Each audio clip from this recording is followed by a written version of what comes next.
शून्य अनुभव से सीधे एक शानदार इनकम तक का सफर। सुनने में थोड़ा जादुई लगता है ना?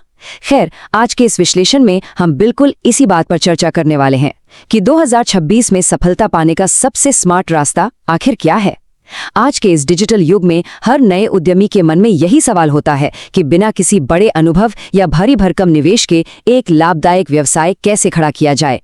हम इस पूरी प्रक्रिया को बहुत ही व्यवस्थित तरीके से समझने वाले हैं और देखेंगे कि कैसे सही दिशा में कदम बढ़ाकर एक बहुत बड़ा लक्ष्य हासिल किया जा सकता है। ये कोई हवाई बात नहीं है, बल्कि एक पूरी तरह से काम करने वाली रणनीति है जिसे आज डिकोड किया जाएगा। तो चलिए सीधे इस विषय की गहराई में चलते हैं। स्क्रीन पर जो $10,000 का आंकड़ा दिख रहा है वो सिर्फ एक संख्या नहीं है। सच कहूं तो ये एक ऐसा वित्तीय लक्ष्य है जो बहुत से नए उद्यमियों के लिए आजादी का प्रतीक है। स्रोत सामग्री में इस बात पर बहुत जोर दिया गया है कि हर महीने इतनी आय उत्पन्न करना अब कोई असंभव सपना नहीं रह गया है, बल्कि ये एक गणितीय और तार्किक प्रक्रिया बन चुका है। लेकिन इसके पीछे का असली तंत्र क्या है, इसे समझने के लिए उस पूरी प्रणाली को खोलकर देखना होगा जो इस लक्ष्य को सच बनाती है। ये आंकड़ा एक मंजिल है और अब उस रास्ते को देखा जाएगा जो यहां तक ले जाता है। आज के इस स्पष्टीकरण का एजेंडा काफी सीधा है। पहले नया रास्ता, फिर सक्रिय शिक्षा, उसके बाद व्यवहारिक अनुप्रयोग, फिर ज्ञान साझा करना और अंत में पहला कदम। तो चलिए आगे बढ़ते हैं।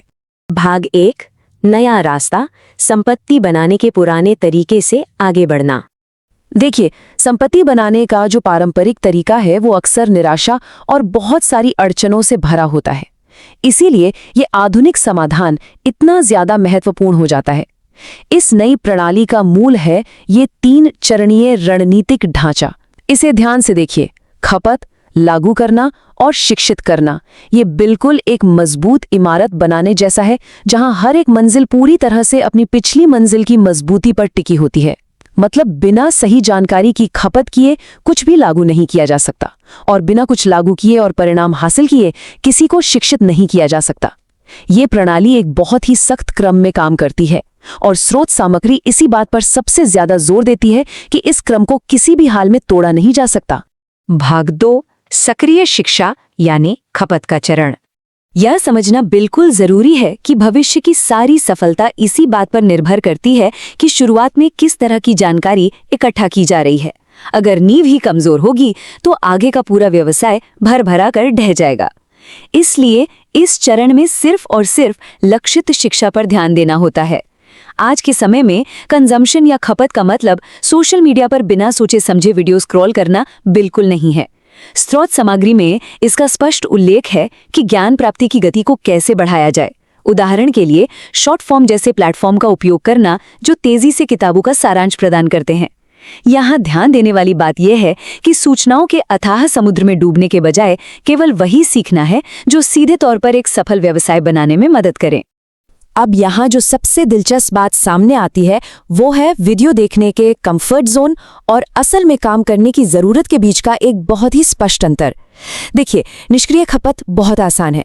कोई भी घंटों तक बैठकर आराम से प्रेरणादायक बातें सुन सकता है। लेकिन सक्रिय अनुप्रयोग, उसमें एक बहुत बड़ी छलांग लगानी पड़ती है। जानकारी तब तक पूरी तरह बेकार है जब तक कि उसे किसी वास्तविक समस्या को सुलझाने या कोई उत्पाद बनाने में इस्तेमाल न किया जाए। और सच तो यह है कि यहीं पर ज्यादातर लोग हार मान लेते हैं, क्योंकि सीखना आसान है लेकिन उसे अमल में लाना मेहनत का काम है। भाग 3, व्यवहारिक अनुप्रयोग लागू करने का चरण। ये पूरे सफर का वो टर्निंग पॉइंट है जहां निष्क्रिय सिद्धांत सक्रिय अभ्यास में बदल जाते हैं। अब सिर्फ पढ़ने या सुनने का समय खत्म हो चुका है, अब मैदान में उतरने का समय है। इस दूसरे चरण में वास्तव में क्या किया जाता है? प्रारंभिक प्रोजेक्ट्स बनाना, सीखी गई बातों का परीक्षण करना और मुफ्त डिजिटल उपकरणों का लाभ उठाना। स्रोत सामग्री में एक बहुत ही शानदार बात बताई गई है कि आज के समय में डिजिटल स्टोर फ्रंट लॉन्च करना कितना आसान हो गया है। उदाहरण के लिए एआई की मदद से 2 मिनट से भी कम समय में एक पूरा शॉपिफाई स्टोर बनाया जा सकता है। इसका सीधा सा मतलब है कि तकनीक अब कोई बाधा नहीं रही। इस चरण का मुख्य उद्देश्य अपने सीखे हुए ज्ञान को आजमाना और ऐसे शुरुआती परिणाम उत्पन्न करना है जो साबित कर सकें कि रणनीति वास्तव में काम कर रही है। भाग 4, ज्ञान साझा करना, शिक्षित करने का चरण। और ये पूरी प्रक्रिया बहुत ही शानदार तरीके से दर्शाती है कि जब दूसरे चरण में सकारात्मक परिणाम मिलने लगते हैं तब रणनीति के सबसे रोमांचक हिस्से की शुरुआत होती है। दूसरों को वो सिखाना जो सफलतापूर्वक लागू किया जा चुका है, इस पूरे मॉडल का सबसे शक्तिशाली हिस्सा है। यहाँ शिक्षित करने का मतलब सिर्फ एक पारंपरिक शिक्षक की भूमिका निभाना नहीं है। ये आधुनिक युग में संपत्ति उत्पन्न करने का सबसे बेहतरीन और स्केलेबल बिजनेस मॉडल है। इसका मतलब है अपने उस ज्ञान को जिसे सफलतापूर्वक लागू किया गया है, एक पैकेज में बदलना और उसे दुनिया के सामने पेश करना। ये एक ऐसी संपत्ति बन जाती है जिसे एक बार बनाकर हजारों बार बेचा या साझा किया जा सकता है। इस बिंदु पर आकर ज्ञान ही अंतिम उत्पाद बन जाता है। इसे ध्यान से समझें।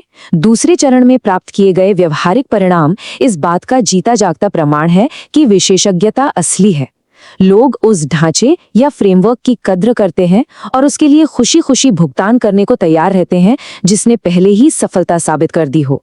जब कोई देखता है कि किसी और ने शून्य से शुरुआत करके कुछ हासिल किया है, तो वे भी वही रास्ता अपनाना चाहते हैं। इसलिए वह सिद्ध प्रणाली ही इस तीसरे चरण में बेची जाने वाली मुख्य वस्तु बन जाती है। भाग 5, पहला कदम। और आज ही शुरुआत कैसे करें? तो सबसे महत्वपूर्ण बात यह है कि इन तीनों चरणों को समझने के बाद शुरुआत कैसे की जाए। विचार चाहे कितने भी अच्छे क्यों न हो, बिना एक्शन के उनका कोई मोल नहीं है। इसलिए अब तत्काल और व्यावहारिक कदमों पर ध्यान केंद्रित करना चाहिए। इस सफर की शुरुआत करने के लिए किसी बड़े निवेश की बिल्कुल आवश्यकता नहीं है। शोध सामग्री में स्पष्ट रूप से कुछ विशेष और मुफ्त उपकरणों का जिक्र किया गया है जो प्रवेश की बाधा को बिल्कुल शून्य कर देते हैं।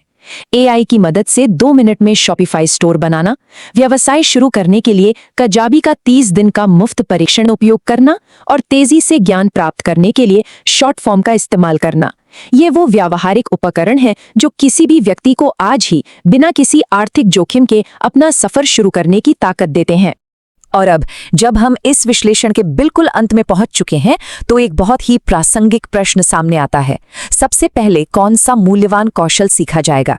डिजिटल उद्यमिता का भविष्य पूरी तरह से इस बात पर निर्भर करता है कि ज्ञान को कितनी तेजी से ग्रहण किया जाता है, उसे कितनी सटीकता से लागू किया जाता है और फिर उसे दुनिया के साथ कैसे बांटा जाता है। संसाधन मुफ्त है, रास्ता बिल्कुल साफ है और रणनीति सामने है। अब तय ये करना है कि वो पहला कदम किस दिशा में उठाया जाएगा। उम्मीद है कि इस स्पष्टीकरण ने इस नई प्रणाली की पूरी रूपरेखा को बेहतरीन तरीके से प्रस्तुत किया होगा।